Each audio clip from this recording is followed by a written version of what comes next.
بسم اللہ الرحمن الرحیم۔ ہمارے چینل میں خوش آمدید۔ میں اس پکوان سینٹر پر نوکری کی تلاش میں آیا تھا۔ شکر تھا کہ سیٹھ نے مجھے کام پر رکھ لیا تھا۔ مجھے ویٹر کا کام مل گیا تھا، یہی بہت بڑی بات تھی۔ آنکھوں میں ہزار امیدیں لے کر میں گاؤں سے شہر میں کمانے آیا تھا۔ پورے 15 دن سے روزگار کی وجہ سے ادھر سے ادھر گھوم رہا تھا۔ تپتی دوپہر ہو یا پھر آندھی طوفان، میرے کام کی تلاش نہیں رکی تھی اور بالآخر میں اس میں کامیاب ہو گیا تھا۔ آج بھی اسی سیٹ سے ملنے آیا تھا جو اس پکوان سینٹر کا مالک تھا۔ میرا لمبا چوڑا وجود دیکھ کر اس نے فوراً ہی مجھے نوکری دے دی تھی۔ پھر پوچھا کہ پڑھے لکھے بھی ہو یا نہیں۔ میں نے کہا جی صاحب، گریجویشن کیا ہوا ہے لیکن کہیں بھی نوکری نہیں مل رہی۔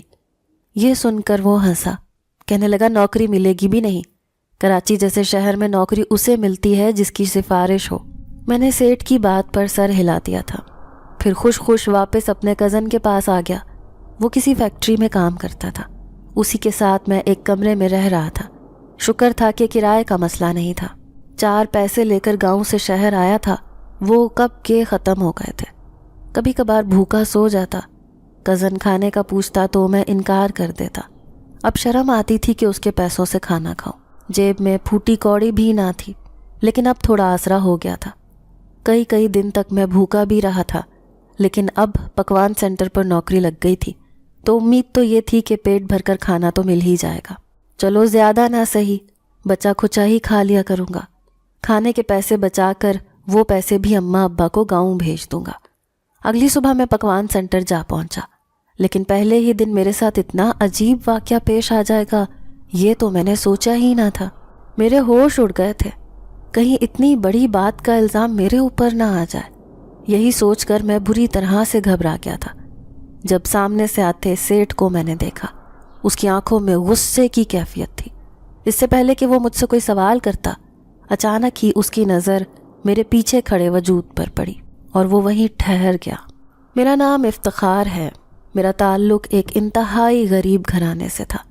میں ایک چھوٹے سے گاؤں سے شہر آیا تھا۔ میرے 5 بہن بھائی تھے جن میں سب سے بڑا تھا۔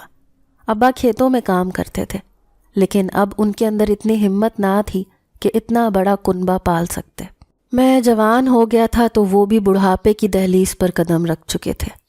میں نے ان کا سہارا بننا تھا، اس لیے خوب دل لگا کر پڑھائی کی۔ میرا ارادہ تھا کہ میں شہر میں کوئی اچھی نوکری حاصل کر لوں گا، لیکن صرف گریجویشن پاس لڑکے کو آج کل کون نوکری دیتا ہے، اور یہی میرا حال ہوا۔ لاکھ جوتیاں چٹکانے کے باوجود بھی میں شہر میں کوئی اچھی نوکری نہ حاصل کر پایا، تو مجبوراً مجھے اسی پکوان سینٹر پر ویٹر کی نوکری کرنی پڑی۔ نوکری ملنے کی خوشی اتنی بڑی تھی کہ فوراً ہی میں نے اپنے کزن کے فون سے اماں ابا کے پاس نمبر ملا دیا۔ انہیں خوشخبری سنائی کہ مجھے نوکری مل گئی ہے، اگرچہ یہ نہیں بتایا تھا کہ مجھے ایک ویٹر کی نوکری ملی ہے، ورنہ ان کے دل پر کیا گزرتی، کیونکہ میں انہیں بڑے بڑے خواب دکھا کر شہر آیا تھا۔ ایسے میں ان کے خواب کیسے توڑ سکتا تھا؟ پھر میں نے پکوان سینٹر جانا شروع کر دیا۔ وہاں پر بریانی، قورمہ اور دیگر کئی لذیذ ڈشیں بنتی تھیں۔ بڑے بڑے امیر لوگ آتے تھے اور اپنی من پسند ڈش کھاتے۔ میرا اخلاق بہت اچھا تھا، اکثر لوگ اپنی ٹیبل پر مجھے ہی بلاتے تھے۔ جمعے کو عموماً پکوان سینٹر پر کم رش رہتا تھا۔ اس دن 2 ویٹر کم آئے تھے اور میں اکیلا ہوٹل سنبھالنے والا تھا۔ نہ صرف اس ہوٹل پر لوگ کھانا کھانے آتے تھے بلکہ بڑے بڑے آرڈرز بھی آتے تھے۔ اکثر شادیوں کے آرڈر ہی آیا کرتے تھے۔ بس میں چاہتا تھا کہ جلدی سے مہینہ گزر جائے تاکہ گاؤں میں اماں ابا کے پاس پیسے بھیج دوں۔ رہنے کا تو کوئی مسئلہ نہیں تھا، لیکن کھانے کا تھا، اور پکوان سینٹر میں نوکری لگنے کے بعد یہ مسئلہ بھی حل ہو گیا تھا۔ تھوڑی بہت پتیلیوں یا پھر دیگوں میں کھانا بچ جایا کرتا تھا، لیکن وہاں پر میرا راج نہیں چلتا تھا۔ میں چاہتا تھا کہ بچا ہوا کھانا تھوڑا بہت میں بھی اپنے کھانے کے لیے رکھ لوں، لیکن ہمت ہی نہ ہوتی کہ وہاں کے باورچیوں سے یہ بات کہوں۔ اس لیے موقع دیکھ کر ایک دن میں نے خود ہی بچا ہوا کھانا شاپر میں رکھا اور تھیلی ایک جگہ پر چھپا کے رکھ دی۔ اب میں خوش ہو رہا تھا کہ ساری ٹیبلز کی صفائی ستھرائی کے بعد میں یہ کھانا اپنے ساتھ لے جاؤں گا۔ یوں کرتے کرتے رات کے 11 بج گئے۔ پھر جیسے ہی اپنی تھیلی اٹھانے آیا جو میں نے مخصوص جگہ پر چھپا کر رکھی تھی، تو اسے غائب دیکھ کر میرے ارمانوں پر اوس پڑ گئی۔ مجھے بہت مایوسی ہوئی، آخر میرا کھانا کس نے غائب کیا؟ اب میں خالی ہاتھ ہی گھر چلا گیا۔ کزن بھی بیچارہ غریب تھا، ساری تنخواہ گاؤں میں بھیج دیتا تھا، ایسے میں اس کے پاس بھی کھانے کے لیے پیسے نہیں ہوتے تھے۔ میں اس رات بھوکا ہی سو گیا تھا۔ مجھے اس چور پر بہت غصہ آیا تھا جس نے میرے وہ کھانے کی تھیلی چرائی تھی۔ پھر دوسرے دن پورا پکوان سینٹر خالی ہو گیا۔ بریانی کی بڑی بڑی دیگوں میں تھوڑے تھوڑے سے چاول بچے ہوئے تھے۔ ویسے تو اس پکوان سینٹر کا کھانا اس قدر ذائقے دار تھا کہ ہاتھوں ہاتھ بک جایا کرتا تھا، لیکن تھوڑے بہت جو چاول بچ جاتے تھے ان پر میری نظر ہوتی تھی۔ میں سوچتا تھا کہ گھر جا کر یہی کھا لوں گا، صبح بھی بھوکا گھر سے نکل کر آتا تھا۔ آج پھر سارا بچا کھچا کھانا تھیلی میں ڈالا اور سائڈ پر چھپا کر رکھ دیا۔ گاہے بگاہے میں نظر بھی ڈال کر دیکھ لیتا کہ کہیں کوئی اس تھیلی کو ہاتھ تو نہیں لگا رہا، لیکن پھر بے فکر ہو گیا کیونکہ اب پکوان سینٹر میں ایک بھی ملازم نہیں رہا تھا۔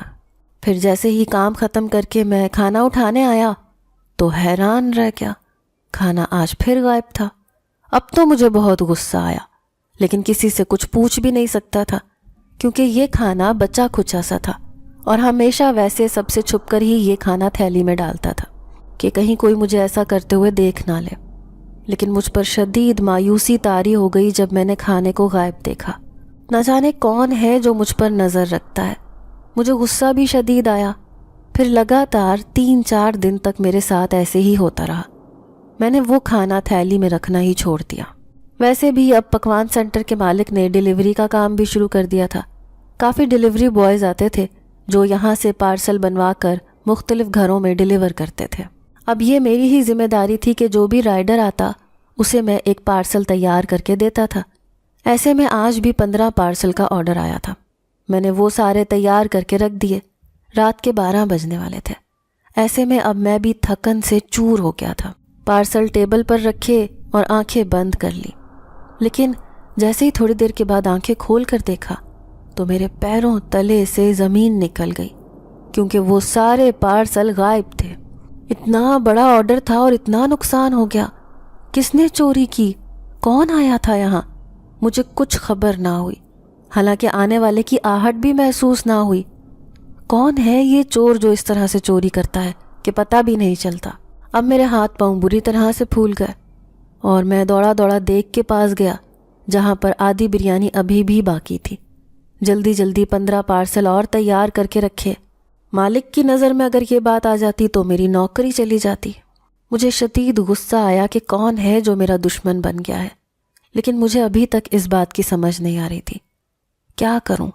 وہ اتنی صفائی سے کیسے سارا کھانا اٹھا کر لے جاتا ہے اور کسی کو بھی اس بارے میں کانوں کان خبر تک نہیں ہوتی؟ میں بہت حیران تھا اور مجھے اس بات کا ڈر تھا کہ اگر مالک کو اس بات کا پتہ چلے گا تو نہ جانے وہ میرے ساتھ کیا سلوک کرے گا۔ کہیں وہ یہ نہ سمجھے کہ کھانا میں چوری کر کے غائب کر دیتا ہوں۔ لیکن اپنے طور پر اب میں کافی چوکنا ہو گیا تھا اور چور کی طاق میں تھا، لیکن ابھی تک میں اس چور کو ڈھونڈ نہیں سکا تھا اور اسی بات کی مجھے جھنجھلاہٹ ہو رہی تھی کیونکہ روز ہی پکوان سینٹر سے کھانا غائب ہو جاتا اور مجھے پتہ بھی نہیں چلتا کہ وہ چور کب آیا اور کب کھانا چرا کر لے گیا۔ مجھے اس بات کا ڈر تھا کہ اگر پکوان سینٹر سے کوئی بڑی چیز غائب ہو گئی تو یہ بات اچھی نہیں ہوگی۔ سیٹھ کا میرے اوپر سے اعتماد خراب ہوگا اور کہیں مجھے نوکری سے نہ نکال دے، اور مجھے یہ نوکری بہت ضروری چاہیے تھی۔ مجھے واپس گاؤں جانا پڑ جاتا، لیکن اب روز ہی ایسا ہونے لگا۔ جب بھی کوئی کھانے پینے کی چیز رکھ کر ادھر ادھر ہوتا تو وہ چیز غائب ہو جاتی۔ میں اب پکوان کے ملازمین کو بڑی شک بھری نگاہوں سے دیکھنے لگا تھا کیونکہ ان کے علاوہ اور کون تھا جو یہ کام کر سکتا تھا، لیکن ابھی تک مجھ سے چور پکڑا نہیں جا رہا تھا اور میں بہت پریشان تھا کیونکہ میں جیسے ہی اپنے لیے کچھ کھانا بچا کر رکھتا تو وہ کھانا بھی غائب ہو جاتا اور مجھے اکثر رات کو بھوکا سونا پڑتا کیونکہ میرے پاس اتنے پیسے نہیں ہوتے تھے کہ میں باہر سے کچھ لا کر کھاؤں، اور یہاں سے کام کرنے کے بعد گھر جا کر کچھ پکانے کی ہمت ہی نہیں ہوتی تھی۔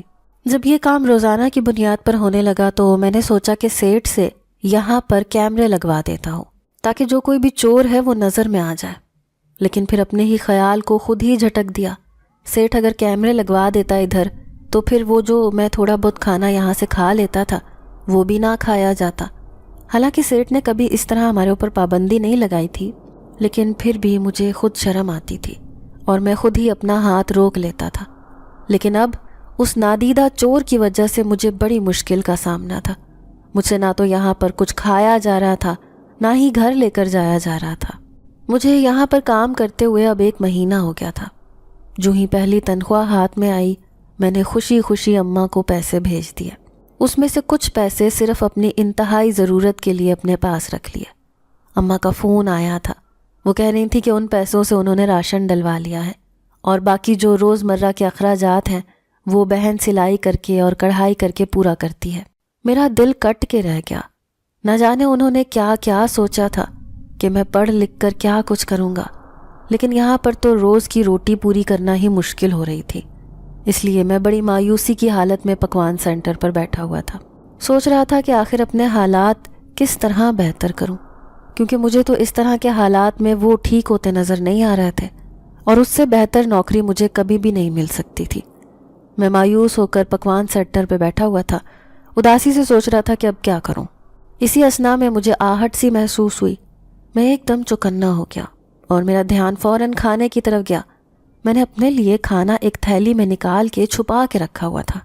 میں فوراً وہاں اٹھ کر گیا تو دیکھا وہ کھانا وہاں سے غائب تھا۔ میں فٹافٹ کچن سے نکل کر باہر گلی کی طرف آیا تو دیکھا 3 عورتیں جنہوں نے سفید لباس پہنے ہوئے تھے، وہ تیزی سے چلتے ہوئے جا رہی تھیں اور پھر وہ گلی کا موڑ مڑ گئیں۔ میں ان کے پیچھے جانا چاہتا تھا، لیکن وہاں پر مجھے اس طرح اپنے کام کے دوران نکلنے کی اجازت نہیں تھی۔ میں بہت حیران ہوا کہ آخر یہ کون ہے، کب آتی ہیں اور کس طرح یہاں سے چلی جاتی ہیں، اور اگر انہوں نے کھانا چرایا ہے تو وہ کیسے یہاں سے کھانا چرا کر لے جا سکتی ہیں۔ دماغ میں عجیب سی سوچیں پھرنے لگی اور دل اس بات کو ماننے کے لیے تیار ہی نہیں تھا کہ وہ یہاں سے کھانا چرا کر لے کر گئی ہیں۔ لیکن اب میں اس مسئلے کے بارے میں بہت سنجیدہ ہو کر سوچ رہا تھا، لیکن پھر ایک ایسا واقعہ ہو گیا جس نے وہاں پر موجود ہر شخص کو ہی مشکوک بنا دیا۔ ہر کوئی شک کے دائرے میں جا رہا تھا۔ یہی وجہ تھی کہ سیٹھ نے ایک انتہائی فیصلہ لیا ہوا۔ ایک بہت ہی بڑا آرڈر تھا اور سیٹھ آج بہت خوش تھا۔ یہ ایک شادی کا آرڈر تھا اور اچھی خاصی رقم بچنے کی امید تھی۔ اسی وجہ سے سیٹھ کے رنگ روپ ہی کچھ اور تھے۔ ہر کوئی اپنے اپنے طور پر اپنا کام جلدی جلدی نمٹا رہا تھا۔ اس اثنا میں وہ ہو گیا جو کسی نے سوچا بھی نہیں تھا۔ شادی کے لیے تیار کیا گیا کھانا یہاں سے غائب ہو گیا۔ سیٹھ کو جب اس بات کی اطلاع ملی تو وہ بہت حیران ہوا۔ کہنے لگا کہ ایسا کیسے ہو سکتا ہے، اتنا زیادہ کھانا یہاں سے کیسے چلا گیا اور تم لوگوں میں سے کسی کو پتہ ہی نہیں چلا؟ کہاں تھے تم سب لوگ؟ کہاں مر گئے تھے؟ ہر ایک نے اپنی اپنی مصروفیت کی تفصیل بتا دی، لیکن پھر بھی یہ بات ہضم نہیں ہو رہی تھی کہ اتنا زیادہ کھانا یہاں سے کیسے غائب ہو سکتا ہے۔ خود سیٹھ نے معاملے کی تحقیق کی، لیکن اسے کھانا غائب ہونے کا کوئی بھی مناسب جواب نہ مل سکا۔ اسی وجہ سے سیٹھ نے کہا کہ اگر 24 گھنٹے کے اندر اندر مجھے اس بات کا پتہ نہیں چلا کہ وہ کھانا کہاں گیا تو پھر تم سب لوگوں کو نوکری سے ہاتھ دھونا پڑیں گے اور تمہاری تنخواہوں میں سے میں یہ پیسے کاٹوں گا۔ سیٹھ کے اس رویے کی بدولت ہر کوئی اپنے طور پر تفتیش کر رہا تھا اور سب کو یہی پریشانی تھی کہ آخر کھانا گیا کہاں۔ میں خود بھی بہت پریشان تھا اور مجھے سب سے زیادہ اپنی نوکری کی فکر تھی، کیونکہ یہ نوکری میری واحد امید تھی، یہ میرا آخری سہارا تھی۔ میں نے اسی لیے وضو کر کے جائے نماز بچھا کر 2 رکعت نفل پڑھے، اللہ سے دعا مانگنے لگا۔ اللہ پاک سے دعا مانگتے مانگتے میری آنکھوں میں آنسو آ گئے۔ میں نے اللہ سے کہا، یا اللہ، وہ جو کوئی بھی ہے اسے میرے سامنے ظاہر کر دے۔ میں اپنی نوکری کھونا نہیں چاہتا، میں نہیں چاہتا کہ میں پھر سے بے روزگار ہو جاؤں۔ میرے گھر والے تو فاقوں سے مر جائیں گے، میں ان سب کی امید کا واحد سہارا ہوں۔ مجھے اس چور کا چہرہ دکھا دے تاکہ میں اس الزام سے بری الذمہ ہو سکوں۔ میں نے روتے روتے دعا کی اور جیسے ہی جائے نماز اٹھا کر پیچھے مڑا تو یہ دیکھ کر حیران رہ گیا کہ وہاں پر ایک لڑکی کھڑی تھی۔ اس نے سفید لباس پہن رکھا تھا اور وہ بہت شرمندہ سی وہاں کھڑی تھی۔ میں نے حیرت سے اسے وہاں دیکھا، کیونکہ اس پکوان سینٹر میں عورتوں کا تو کوئی کام ہی نہیں تھا، لیکن چونکہ اب وہ یہاں آئی تھی تو کسی کام سے آئی ہوگی۔ میں نے اس سے پوچھا کہ جی کیا کام ہے آپ کو؟ تو وہ ایک دم اپنے ہاتھ مروڑنے لگی۔ اس کے چہرے پر کچھ پریشانی، بے چینی اور اضطراب نظر آ رہا تھا۔ میں نے کہا، کہیں کیا بات ہے؟ تو وہ الٹا مجھے کہنے لگی کہ آپ ابھی دعا مانگتے ہوئے رو کیوں رہے تھے؟ اس کی بات پر میں نے گہرا سانس بھرا اور کہا بس بے روزگار ہونے لگا ہوں، یہاں پر کسی چور نے چوری کی تھی اور الزام ہم سب پر ہے، اسی وجہ سے پریشان ہے۔ خیر آپ بتائیے آپ کو کیا کام ہے؟ میں نے اس لڑکی سے پوچھا تو وہ اب بھی خاموش تھی۔ وہ ایسی کشمکش میں تھی جیسے بات کرنا بھی چاہتی ہے اور نہیں بھی۔ میں اب بھی منتظر نگاہوں سے اسے دیکھ رہا تھا۔ پھر وہ اچانک کہنے لگی کہ دراصل میں آپ کو کچھ بتانا چاہتی ہوں۔ میں اس کی طرف متوجہ ہو گیا، کہا کہ جی کیا بات ہے؟ تو وہ کہنے لگی دراصل یہاں پکوان سینٹر میں جو کھانا چوری ہوتا ہے، میں اس کے بارے میں آپ کو آگاہ کرنا چاہتی ہوں۔ اس کی بات پر ایک دم میرے کان کھڑے ہو گئے۔ میں فوراً تیزی سے اس کی طرف بڑھا اور کہا کیا تمہیں معلوم ہے کھانا کون چراتا ہے؟ کیونکہ اس کی وجہ سے ہم سب کی نوکری داؤ پر لگی ہوئی ہے۔ مہربانی کر کے بتا دو، میں تمہارا یہ احسان کبھی نہیں بھولوں گا۔ میں نے ایک دم سے کہا تو وہ کہنے لگی کہ دراصل وہ کھانا میں اور میری 2 بہنیں چراتی ہیں، ہم تینوں یہاں آتے ہیں اور وہ کھانا چرا کر لے جاتے ہیں۔ اس نے جیسے شرمندگی سے اپنی بات کا اعتراف کیا تو میں اس کی طرف دیکھتا رہ گیا۔ مجھے یقین نہیں آ رہا تھا کہ وہ لڑکی اس قسم کی گھنونی حرکت میں ملوث ہو سکتی ہے۔ میں بے یقینی بھری نگاہوں سے اس کی طرف دیکھتا رہ گیا، لیکن اس کے چہرے سے لگ رہا تھا کہ وہ بالکل سچ کہہ رہی ہے۔ میں نے اس سے پوچھا کیوں آخر تم ایسے کیوں کرتی ہو؟ تمہیں پتہ ہے تمہاری اس حرکت کی وجہ سے ہمیں کتنا نقصان ہو رہا ہے، ہم کتنا برداشت کر رہے ہیں، کیا تمہیں ذرا بھی اس چیز کا اندازہ ہے؟ میں نے ذرا غصے سے اسے کہا تو وہ گھبرا کر مجھے دیکھنے لگی۔ مجھے ایک دم اپنی غلطی کا احساس ہوا کہ مجھے اس کے ساتھ اس طرح غصے سے بات نہیں کرنی چاہیے، لیکن میں کیا کرتا؟ مجھے تو اپنی پریشانی تھی، اسی وجہ سے میں اس سے اس طرح غصے سے بولنے لگا۔ لیکن اب جب اس نے خود آ کر اعتراف کر لیا تھا تو میرا اس کے ساتھ اس طرح کا رویہ مناسب نہیں تھا۔ یہی وجہ تھی کہ جب اس نے بے بسی سے میری طرف دیکھا تو میں خاموش ہو گیا۔ تاہم میں نے اسے کہا کہ تمہیں یہ بات سیٹھ کے سامنے کہنی ہوگی، ورنہ اس طرح ہم سارے ملازمین کی نوکری چلی جائے گی۔ میں نے اسے صاف صاف کہہ تو دیا تو وہ کہنے لگی ٹھیک ہے، میں سیٹھ کے سامنے بھی یہ بات کہہ دوں گی۔ اس کے ماننے پر میرے دل سے جیسے ایک بھاری بوجھ اتر گیا۔ تاہم میں ابھی بھی اس کشمکش میں مبتلا تھا کہ یہ لڑکی کھانا کیوں چراتی ہے؟ دیکھنے میں تو اچھے گھر کی لگتی ہے، چہرہ بھی خوبصورت ہے اور ایک کشش محسوس ہوتی ہے، پھر آخر کیا وجہ ہے کہ یہ ایسے کھانا چراتی ہے؟ میں اپنی سوچ میں مبتلا ہو گیا۔ سیٹھ کو میں نے فون کر کے کہہ دیا تھا کہ چور پکڑا گیا ہے۔ سیٹھ بہت خوش تھا۔ جب میں نے اس لڑکی کو سیٹھ کے سامنے پیش کیا تو وہ حیرانی سے کبھی اس لڑکی کی شکل دیکھتا، کبھی میری طرف دیکھتا۔ بہرحال سیٹھ نے اس لڑکی کو کچھ بھی نہیں کہا، کیونکہ جوان جہان لڑکی کو نہ تو وہ ڈانٹ ڈپٹ کر سکتا تھا، نہ اسے کوئی سزا دے سکتا تھا۔ اس لیے سیٹھ نے بس اسے اتنا ہی کہا کہ اگر کبھی تمہیں کھانے کی ضرورت پڑے یا تمہیں بھوک لگے تو تم یہاں سے آ کر پوچھ کر لے سکتی ہو، لیکن ایسے کھانا چرانا عجیب بات ہے۔ تم جو چیز چاہو تمہیں کھانے کو مل جائے گی، لیکن آئندہ چوری مت کرنا۔ سیٹھ نے بڑی نرم دلی دکھائی۔ وہ لڑکی بھی اس سے بہت متاثر نظر آ رہی تھی۔ تاہم میں یہ تو جانتا تھا کہ سیٹھ ایک ہمدرد اور نرم دل انسان ہے، لیکن اس کو جب غصہ آ جاتا ہے تو پھر وہ کسی کو نہیں دیکھتا۔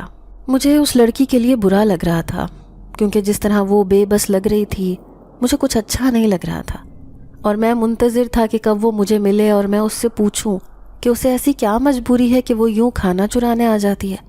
اور پھر ایک دن مجھے موقع مل ہی گیا جب وہ کھانا لینے کے لیے پکوان سینٹر آئی۔ اب جب اسے کھانا چاہیے ہوتا تو وہ آ کر مانگ لیتی تھی۔ میں نے جب اسے دیکھا تو اسے روک لیا اور کہا کہ مجھے تم سے کچھ بات کرنی ہے۔ وہ بھی میری بات سننے کے لیے رک گئی۔ میں نے اس سے پوچھا کہ کیا مسئلہ ہے؟ تمہارے گھر کے حالات خراب ہیں کیا، جو تم روز یوں کھانا چرا کر لے جاتی تھی؟ کیا بات ہے؟ میرے پوچھنے پر وہ کہنے لگی کہ میں ایک غریب گھرانے سے تعلق رکھتی ہوں۔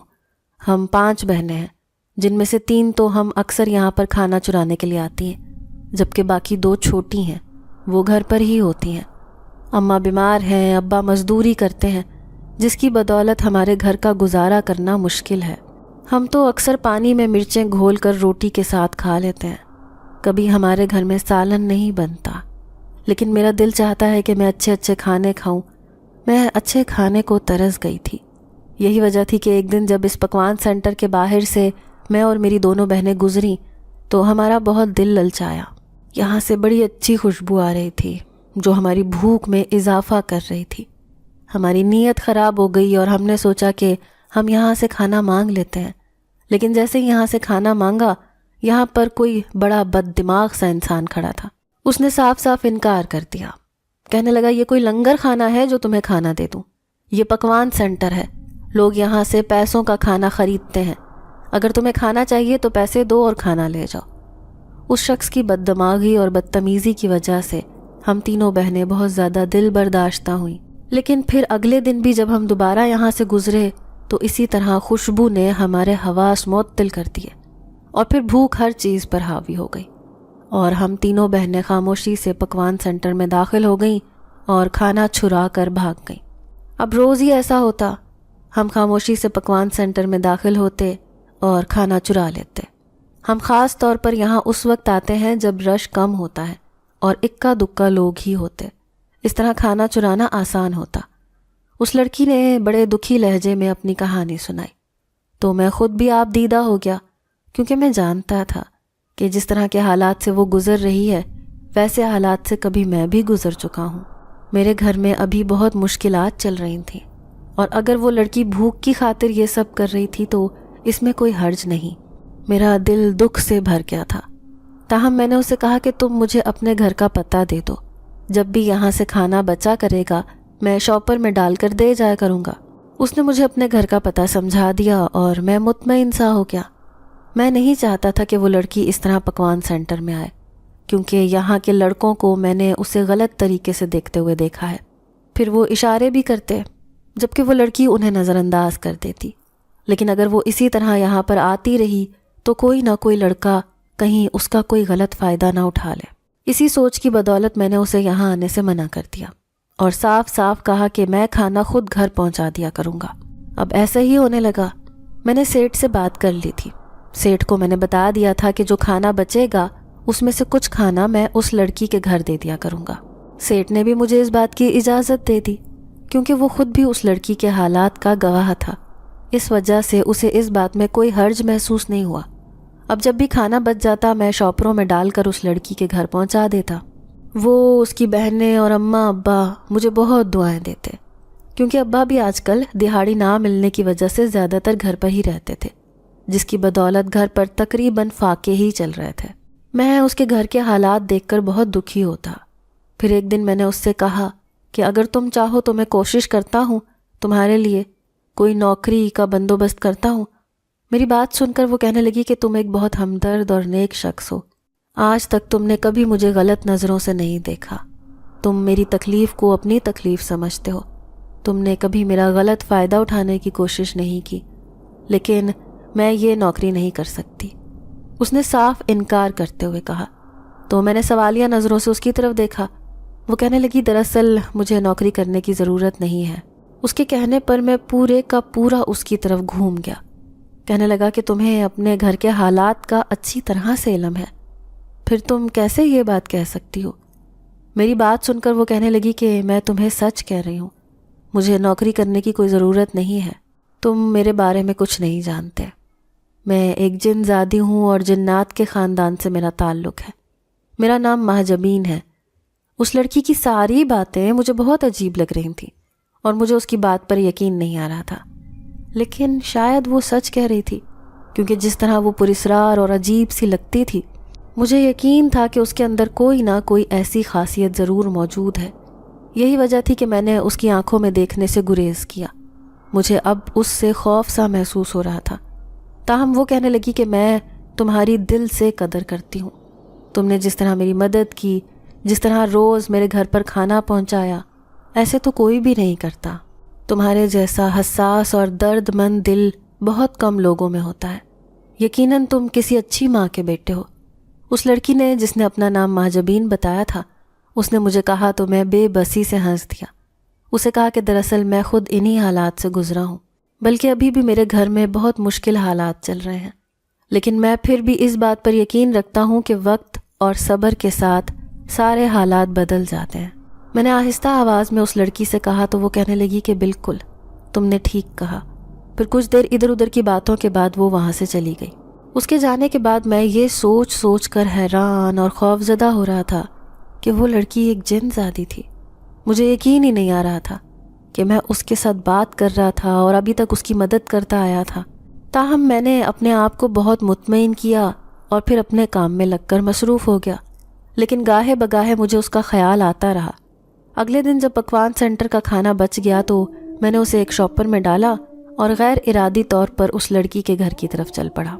مہاجبین کے گھر پر پہنچ کر مجھے احساس ہوا کہ میں کہاں آ گیا ہوں۔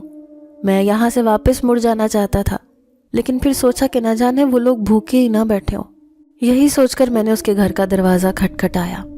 وہ جیسے میری ہی منتظر تھی، فوراً اس نے کھٹ سے دروازہ کھولا اور دروازے پر مجھے دیکھ کر ایک دم مسکرا دی۔ کہنے لگی، مجھے یقین تھا تم ضرور آؤ گے، یہاں پر تمہارے علاوہ اور کوئی بھی نہیں آتا، ہم غریب جو ہیں۔ اس کے اس طرح کہنے پر میرا دل کٹ کے رہ گیا۔ تاہم میں نے اسے شاپر پکڑایا، کہا کہ میں کھانا دینے کے لیے آیا تھا، یہ لے لو۔ لیکن اس نے آج ہاتھ آگے نہیں بڑھایا، بلکہ مجھے کہنے لگی کہ اندر آ جاؤ، لیکن میں اندر نہیں جانا چاہتا تھا۔ میں نے اسے کھانا پکڑایا اور خاموشی کے ساتھ وہاں سے واپس چلا آیا۔ وہاں سے واپس آنے کے بعد مجھے بڑا عجیب سا احساس ہو رہا تھا۔ ایسے لگ رہا تھا جیسے کچھ ہونے والا ہے، جیسے وہ مہاجبین مجھے کسی مقصد سے بلا رہی تھی، لیکن اس کا ارادہ اور نیت غلط نہیں تھی۔ لیکن پھر بھی کچھ احساس تھا جو مجھے محسوس ہو رہا تھا اور جسے میں سمجھ نہیں پا رہا تھا۔ مہاجبین ان کے حقیقت بتا دینے کے باوجود اب بھی کھانا بچتا تو میں اسے ضرور دے کر آتا، کیونکہ بچے ہوئے کھانے کو دیکھ کر مجھے اس کا خیال آتا اور میں سوچتا کہ نہ جانے وہ بھوکی نہ بیٹھی ہو، اس کی بہنوں کو کچھ کھانے کو ملا یا نہیں، اس کی ماں بیمار ہے، نہ جانے اسے کچھ کھانے کو ملا کہ نہیں۔ اب ایسے ہی ہوتا، میں کھانا اسے دے آتا اور وہ رکھ لیتی۔ پھر ایک دن میں بیمار تھا، جس کی بدولت میں 3-4 دن اس کے گھر نہ جا سکا۔ بخار کی وجہ سے میری حالت خراب تھی اور کمزوری کی وجہ سے اٹھا نہیں جا رہا تھا۔ یہی وجہ تھی کہ میں اس کے گھر کھانا نہیں دینے جا سکا۔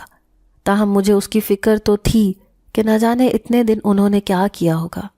اور پھر جیسے ہی 1 ہفتے کے بعد میری طبیعت بہتر ہوئی تو میں فوراً پکوان سینٹر گیا، وہاں سے اس لڑکی کے پاس کھانا لے کر چلا گیا۔ لیکن میری حیرت کی انتہا نہ رہی جب دروازہ کھٹکھٹانے پر مجھے معلوم ہوا کہ وہ لوگ تو یہاں سے جا چکے ہیں۔ میں نے حیرانی سے اس آدمی سے پوچھا کہ وہ لوگ کہاں گئے ہیں، تو کہنے لگا کہ ہمیں تو معلوم نہیں ہے، لیکن وہ لوگ 2 دن پہلے یہاں سے چلے گئے ہیں۔ میں بڑا پریشان ہوا، مجھے ایسے لگ رہا تھا جیسے یہ سب میری کمی اور کوتاہی کی وجہ سے ہے۔ میں جاننا چاہتا تھا کہ کس بات نے ان لوگوں کو یہاں سے جانے پر مجبور کر دیا، لیکن میرے پاس ان کا کوئی سراغ نہیں تھا۔ یہی وجہ تھی کہ میں خاموشی سے پکوان سینٹر آ کر بیٹھ گیا۔ کھانے کا شاپر ابھی بھی میرے ہاتھ میں تھا، پر مجھے مسلسل اس کی پریشانی لگی ہوئی تھی۔ سیٹھ نے جو مجھے یوں گمسم بیٹھے دیکھا تو کہنے لگا، لگتا ہے تیری طبیعت ابھی بھی ٹھیک نہیں ہے، تو ایسا کر 1-2 دن اور ریسٹ کر لے، پھر کام پر آ جانا۔ سیٹھ کی بات کو میں نے غنیمت جانا اور سوچا کہ میں نے جو یہاں پر رہ کر ریسٹ کرنا ہے، میں گاؤں چلا جاتا ہوں، 2 دن وہاں پر رہ لیتا ہوں۔ میں نے اسی سوچ پر عمل کیا اور گاؤں اماں کے پاس چلا آیا۔ وہ لوگ یوں مجھے اچانک دیکھ کر بہت حیران ہوئے، تاہم اماں کہنے لگیں کہ تم پہلے سے بہت زیادہ کمزور ہو گئے ہو اور اپنی شکل دیکھو کیسے اتری ہوئی ہے۔ میں اماں کے گلے لگ گیا۔ انہیں کہا کہ اماں، آپ کو یوں ہی لگتا ہے، جبکہ اب ایسا نہیں ہے، میں کام کرتا ہوں تو شاید اس وجہ سے آپ کو کمزور لگ رہا ہوں۔ تاہم ان دنوں میں اماں نے میرا بہت خیال رکھا، میری بہنیں میرے آگے پیچھے پھرتیں، مجھے ہر وقت ہر چیز بنا کر دیتی۔ ان 2 دنوں میں میری طبیعت بالکل ٹھیک ہو گئی تھی اور میں نے ان 2 دنوں میں ایک بار بھی مہاجبین کے بارے میں نہیں سوچا تھا۔ اب میں بالکل حشاش بشاش تھا اور واپس کام پر آ گیا تھا۔ میں پہلے سے زیادہ دل لگی سے کام کرنے لگا تھا اور اب میں نے سیٹ سے کہہ کر ایک چھوٹا سا کاؤنٹر بنوا دیا تھا، جہاں پر بچے کچے کھانے کے کچھ پیکٹ بنا کر رکھ دیے، اور جب کوئی فقیر آتا یا کوئی مانگنے کے لیے آتا تو ہم وہ کھانا اسے دے دیتے۔ سیٹ نے میرے اس آئیڈیا کو بہت زیادہ سراہا تھا۔ اس کا کہنا تھا کہ اس طرح کھانا بھی ضائع ہونے سے بچ جاتا ہے اور کسی کا پیٹ بھر کر جو دعائیں نکلتی ہیں وہ ہمیں دنیا اور آخرت میں کامیاب کر دیتی ہیں۔ میں نے تو یہ کاؤنٹر دراصل مہاجبین کی وجہ سے بنوایا تھا، کیونکہ جس طرح ان کے حالات چل رہے تھے میرے لیے یہ بہت پریشان کن تھا، اور اب جیسے وہ اچانک غائب ہو گئی تو میں اس سے زیادہ پریشان تھا۔ بہرحال ان کو غائب ہوئے تقریباً 1 مہینہ ہو گیا تھا، پر میں اب تک تقریباً اسے بھلا چکا تھا۔ کہ ایک دن جب میں پکوان سینٹر سے ڈیوٹی ختم کر کے گھر کے لیے نکلا تو راستے میں مجھے وہ نظر آ گئی۔ وہ شاید میرا ہی انتظار کر رہی تھی، کیونکہ جیسے ہی میں اس کے پاس سے گزرنے لگا اس نے مجھے آواز دے دی، کہنے لگی میری بات سنیں۔ میں یہ آواز سن کے ایک دم پلٹا اور پھر میری حیرت کی انتہا نہ رہی، وہ مہاجبین ہی تھی۔ میں ایک دم بے قراری سے اس سے پوچھنے لگا کہ تم کہاں چلی گئی تھی؟ تم کتنے دنوں سے کیوں نہیں آئی؟ آخر کیا وجہ ہے؟ کوئی پریشانی ہے؟ تم مجھے بتاؤ۔ میں تمہارے گھر گیا تھا لیکن تم وہاں سے چلی گئی تھی۔ میں نے مہاجبین سے کہا تو وہ حیرت سے میری طرف دیکھنے لگی، پھر کہنے لگی دراصل میں یہاں سے چلی گئی ہوں، میں اب جنات کی دنیا میں واپس جا چکی ہوں، میری دونوں بہنیں بھی میرے ساتھ چلی گئی ہیں۔ اس نے کہا تو میں نے اس سے پوچھا کہ تمہارے ماں باپ اور باقی بہنیں وہ کہاں ہیں؟ تو وہ کہنے لگی کہ دراصل ہم تینوں بہنیں ہی یہاں پر آئی تھیں، میں نے تمہیں ان کے بارے میں جھوٹ بولا تھا، نہ تو میرے ماں باپ ہیں اور نہ ہی دو بہنیں اور ہیں، ہم تینوں بہنیں ہی یہاں پر اکثر سیر کے لیے آتی تھیں۔ ایک دن جب ہم اس پکوان سینٹر کے باہر سے گزرے تو ہمیں کھانے کی خوشبو نے رکنے پر مجبور کر دیا۔ ہم نے مانگا تو کسی نے دیا نہیں، اسی لیے ہم کھانا چرا کر لے جاتے تھے۔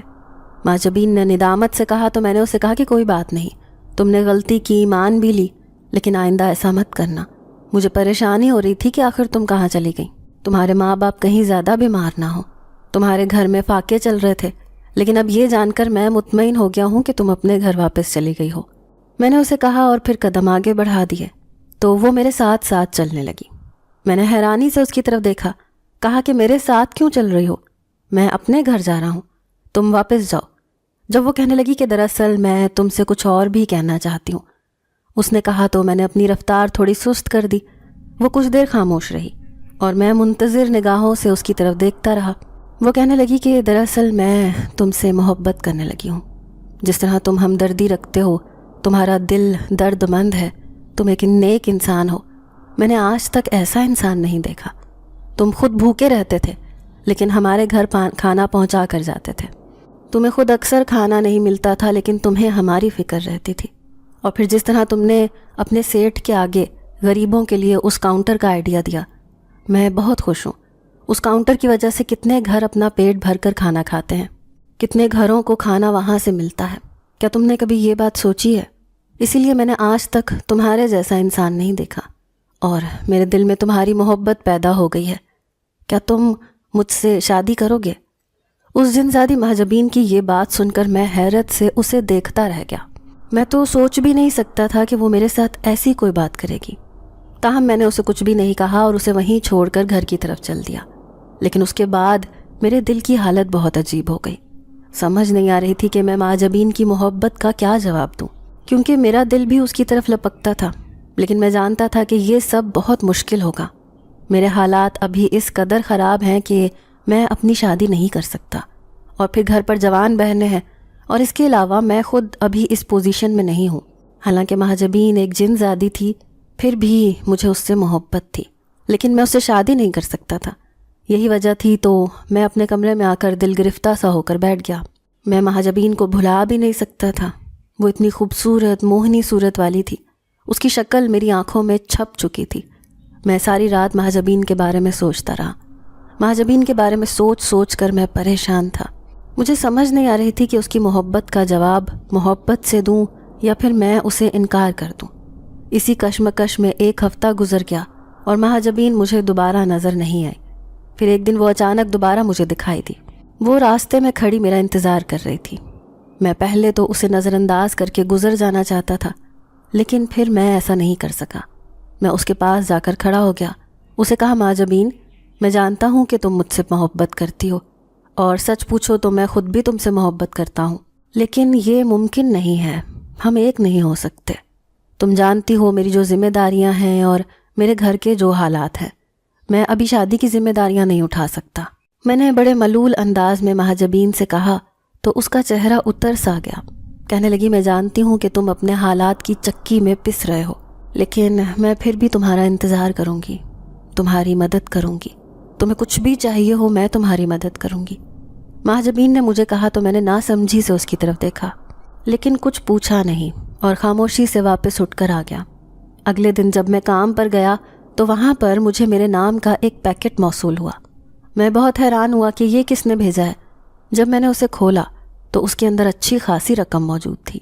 میں بہت حیران ہوا کہ یہ رقم مجھے کس نے بھیجی ہے، جبکہ اس کے اوپر بھیجنے والے کا کوئی نام نہیں لکھا ہوا تھا، اور وہ پارسل تھا بھی میرے نام کا ہی۔ تاہم میں نے اسے اپنے پاس رکھ لیا اور سوچا کہ پہلے یہ معلوم کرتا ہوں کہ آخر یہ رقم کہاں سے آئی، لیکن اس کے بارے میں مجھے کچھ معلوم نہیں ہو سکا۔ میں بہت حیران تھا کہ اتنی بڑی رقم مجھے کون بھیجے گا، مجھے تو اس شہر میں کوئی جانتا بھی نہیں ہے۔ اس کے کچھ دنوں کے بعد پھر سے مجھے دوبارہ ایک پیکٹ موصول ہوا، اور اب کی بار بھی اس میں اتنی ہی رقم موجود تھی، حالانکہ میرے پاس پچھلی رقم ویسے ہی پڑی ہوئی تھی۔ میں نے اس پیکٹ کو ویسے ہی سنبھال کے رکھ دیا تھا، کیونکہ میرا خیال تھا کہ جب مجھ سے کوئی رقم کا تقاضا کرے گا تو میں اسے وہ رقم ویسے ہی واپس کر دوں گا۔